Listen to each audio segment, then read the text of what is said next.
you go, Governor Hochul.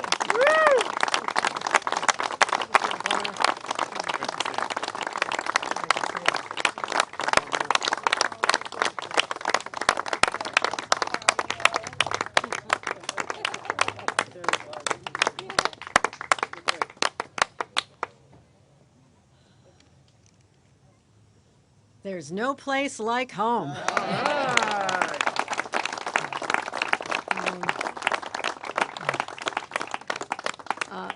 This just warms my heart, and on this spectacularly beautiful Labor Day in September in Buffalo, New York, as a famous coach used to say, where would you rather be than right here, right now? And I'm excited to be joined by so many friends and joined by an incredible leader. Roberta Reardon has been through the trenches and back again. What she had to do to allocate over $100 billion of assistance to people in their time of need during this pandemic. I want to give her a round of applause for her amazing leadership. Thank you. We have a grand marshal of our parade here too, John Moody, and I want to thank him for all his great work, and he'll be leading us off. And our Congressman Brian Higgins. You look up Fighter for Labor in the in Wikipedia. The word Brian Higgins appears right next to it. Brian, thank you for using your personal story of what your father did and grandfather and others who came from this community and worked so hard. And a similar story for Tim Kennedy, local boy made good. I remember him in his early days. He has become a real significant force of influence in our state capitol as well. I'm really proud to work with State Senator Sean Ryan. Really hit the ground running from his experience at the Assembly. He's been out there for us. Also, I saw that our majority leader of the New York State Assembly, Crystal Peoples-Stokes, is here in person, in the flesh. Crystal Peoples-Stokes. Assembly members Bill Conrad and John Rivera are here as well. I want to thank them. Mayor Byron Brown. Is Byron Brown here? I saw Brian. I didn't see the mayor. Byron Brown is here. Mitch Nowakowski, our council member. And someone who, whether it's a snowstorm or a pandemic, you want there at your side. That's our county executive, Mark Polenkars, is joining us. Denise Abbott, another woman who likes to go where it's not usually customary for women to lead, and I want to thank her for her incredible leadership as well. Denise Abbott, the president of the Buffalo AFL-CIO Central Labor Council. Peter DeJesus, our Western New York Area Labor Federation as well. Peter, great to have you on the team. Dick Lipsitz, we have been through so many battles. All my friends. I can't name all of you, I'll get yelled at, but I want to tell you I love all of you, and I want to thank you for the way you've lifted me up personally, the way you've supported me on my long journey into 27 years of public life, but more importantly, what you have done for the men and women of labor. That's how we'll all be judged. Do we lift people up? Do we take them to a better place as a result of us being where we are in our positions? And my friends, the answer when I look at all these friends in labor, labor leaders, men and women, who put themselves out there on the line, fighting for men and women every day, the answer is yes. They answered that call, they served, they took us to a better place, and I want to thank every one of them. I was reflecting on what Samuel Gompers, anybody else read Samuel Gompers before you go to bed at night? Okay, all right, just saying, just check. The first president of the AFL-CIO. And he was a strong advocate for making Labor Day a national holiday. And I was struck by what he said back at that time. He said, the struggle with labor is to free man, and I'm going to add, and women, free men and women, from unfair, unjust, and unnecessarily cruel environments, and bring forward a day of deliverance from absurd economic burdens and cruel burdens as well.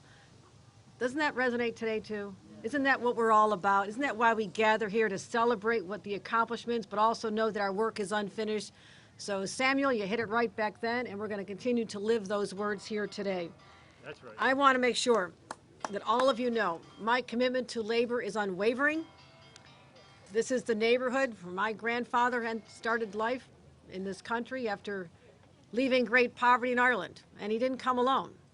He left with his brothers. My grandfather Jack came with his brother Tommy and his brother Mike. Where they all ended up in this community was living the American dream because they all became union members. Steel workers, longshoremen, pipe fitters, iron workers. They helped build this community. And therefore, and my own father worked at the steel plant. Their blood is running through my veins. The iron we built, the steel we built, the work we did on the wharfs to make Buffalo the great city it is. And I'll never forget that. How my family was elevated from extreme poverty to a middle-class dream, and even Grandpa had season tickets to the Buffalo Bills one year. Unfortunately, it was the year, I think, 1970, when they didn't win a single home game, but that's in the past. That doesn't happen anymore. That doesn't happen anymore. But also, we celebrate them, but also, what about the men and women who just came through this pandemic? Our hospital workers, our aides, the cleaning people who went in there, the people who drove the buses and got us to our jobs, the grocery store workers, the people who worked in pharmacies. They, my God, they did something so extraordinary. They left the security of their homes where they knew they were going to be okay, and they said, I've got a job to do, and I'm running into the flames. And they did it day after day after day. And our gratitude will be undying for those individuals who answered that call. You showed us courage, you showed us compassion, and you showed us what it's like to be fearless. And I am forever in awe of all of you. And so, in my first visit officially back home, I was home for a couple hours last weekend, and then the New York City subway broke down, and I had to leave. So I'm back. That trip was cut a little bit short. I'm back again. But I wanted to celebrate my first Labor Day as your governor in this very community. Yeah. In this community. And I also want to send a message that there are bills that have been passed by our legislature. Crystal Peoples-Stokes been a leader on this. Tim Kennedy, Sean Ryan, all of our elected leaders, they have been out there fighting, and now their bills need to see life. They need me to take a pen. And despite the best efforts of my Catholic grade school nuns, I never developed good handwriting, so you can all be a judge yourself, but it works. I get it done. And I'm looking forward to putting a pen in my hand and bringing forth some legislation that I believe is going to make a difference for our workers. The first of all is speed zones, speed monitoring and work zones. Came forth by our own Tim Kennedy, who's been fighting for speed cameras in work zones to protect the lives of so many individuals. Also, Assembly Member Magnarelli from Syracuse. I was literally at the Syracuse Fair this past week. We dedicated a memorial, and I had a chance to hug the widow of a woman whose husband was doing nothing but his job on the highway, working for the DOT and another for the Thruway Authority, out there putting out the flags, making it safe for motorists, and their lives were wiped out like this because of an accident. We celebrate them at a memorial, but we celebrate them every day by passing this legislation. Again, thank you to Tim Kennedy for your leadership on this legislation. I'm also passing legislation supported by Senator Ramos and Assemblymember Joyner in New York City to fight against wage theft. What I'm talking about is there are unscrupulous people out there who take advantage of others and do not pay them what they're entitled to in defiance of our laws. And in some cases, it's a subcontractor on a project. So we need to have accountability. We need to make sure that those people are paid. It's not their fault if an unscrupulous subcontractor walks off a job or doesn't pay them what they should or tries to pay them under the table. So our contractors will be engaged in this, being held responsible for what happens with the subcontractors. So I'm making sure we sign that into law as well. Want to make sure that we get a bill to sign. It's important, particularly for New York City, but it was introduced by my new Lieutenant Governor, Brian Benjamin, so I wanted to give him a special win before he becomes Lieutenant Governor. And that's to make sure that we have prevailing wage laws expanded to building service employees at some of our condos and co-ops in New York City who take advantage of tax breaks. You're taking advantage of tax breaks to put these buildings up in New York City, you ought to be paying your workers, particularly the office cleaners, a prevailing wage. So I want to thank Senator Benjamin, my new Lieutenant Governor, as of upcoming Thursday, officially sworn in, and Assemblymember De La Rosa for getting it done. I also want to sign one more piece of legislation, two more. Shared work benefits. People didn't think a lot about shared work. What is that all about? You know all about this. We talked about the people who lost their jobs, could get a part-time job to go back, but if they took that part-time job to go back, they lost their unemployment. So the people wanting to get back out there, but still didn't have the same income they had before, were being penalized. And we talked about this. So we're going to fix that. We're going to lift the cap on shared work benefits from a strict 26 weeks to an amount equal to 26 worth of benefits, meaning workers can be more flexible, whether they're in the gig economy and others, so they can stay longer, working longer, while at least receiving partial benefits. It's good for our employers, it's good for our workers, and I want to thank Senator Ramos and Assembly Member Joyner for getting it done. Lastly, I mentioned the individuals who put their lives on the line during the pandemic.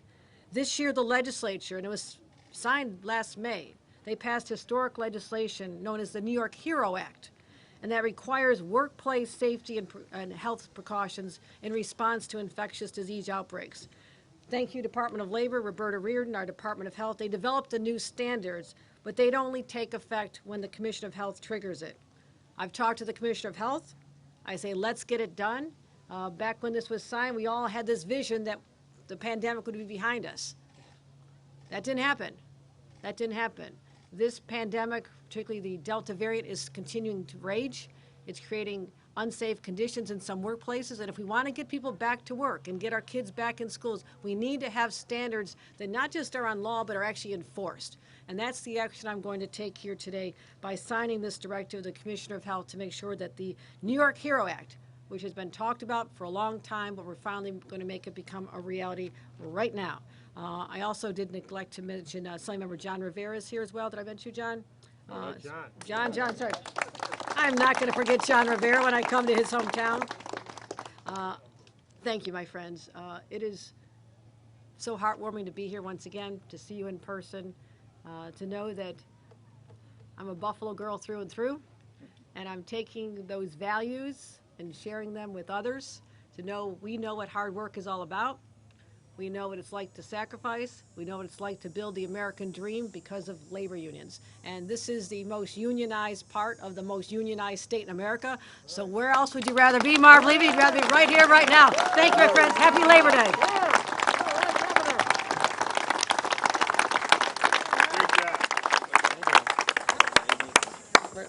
All right.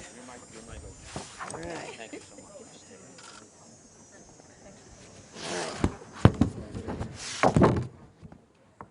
Sorry, Sister Janice, I just didn't listen real well when you're talking about how to write nicer.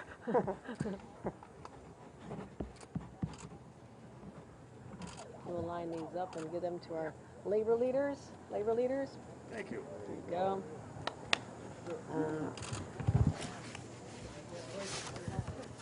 And I'll sign this to, this is all of our bills. This is the direct the Labor Commissioner of Health to take the action to enact the HERO Act once and for all. Let's get it done. All right.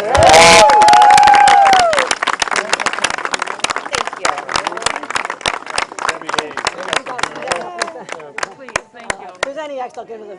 You guys have enough pens, right? Yeah. All right. I would love one. How about Peter? I also want to mention that our commissioner, the DMV, is here too, Mark Schroeder, back in his own neighborhood. Let's say hi to him. I'm sorry I didn't catch you. Peter, right. Sammy. Take your brother. I'm going to get him. I'm going to, Sam. Thank you. Sam will come after me. Sam or Peter, man. No, Sam, They should really share. we'll make sure these all get to the right people. Peter's here, and everybody, who didn't get one? Peter DeJesus. The president of the House. There you Behind my go. shoulder there, Peter, there you go. Kathy, Labor Pete, we call him. Well, we'll get these out to you. Thank you. Let's march, let's have a All right, way good to time. go, Governor.